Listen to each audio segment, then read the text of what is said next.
not stopping here. We need to get our army back. Britain's next, and then the rest of the world. Christ. You can practically see it from here. What? Home. You know, Quentin, you and I were talking a little bit about this show, and you made some suggestions for movies you wanted to do. And before we get into the nitty-gritty of Dunkirk, I think we just got to start with why Dunkirk for Rewatchables episode. This is a movie that only came out 2 years ago. Yeah, I guess it was because in the last month or so, I've been getting obsessive about making my top 10 list of the decade, of the 2010s. So I found myself watching a bunch of stuff like a second time or a third time that I hadn't watched in years, and really pitting the movies against each other.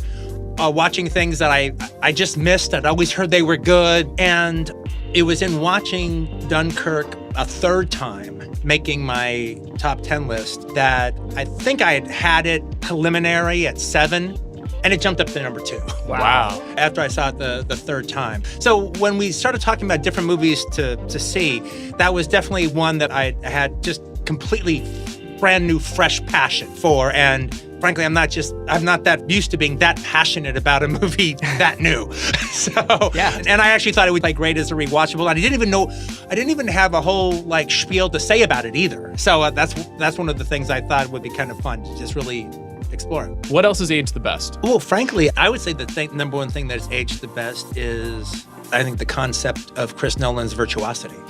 It's like this, to me, I can understand if you guys think that Dark Knight is his apex mountain. To me, this is his apex mountain, because this is where he really dealed himself in, aside from Gotham City, and aside from science fiction, and aside from the San Diego Comic-Con crowd, all right, to being a great filmmaker and dealing with a big subject, and brought Warner Brothers along with him in the exact way Stanley Kubrick would have done. Bringing Warner Brothers along with him. And they backed him 100%. And yeah, if you look at Interstellar, this film, and then Tenet, which is his movie coming out next year, you've got 3 wholly original stories from big studios with big budgets that people are excited about and were eager to see. They were eager to see Interstellar. They were very eager to see Dunkirk, which is kind of impressive, the amount of people that got to see this. And then Tenet, we'll see what we get.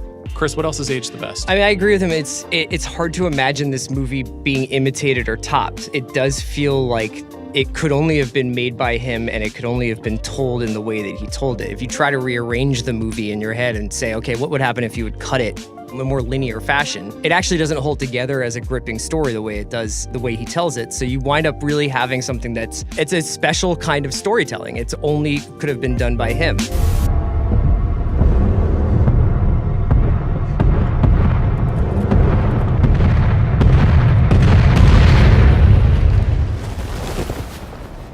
Maybe the greatest shot in war movie history. Boom, boom, boom, boom, boom.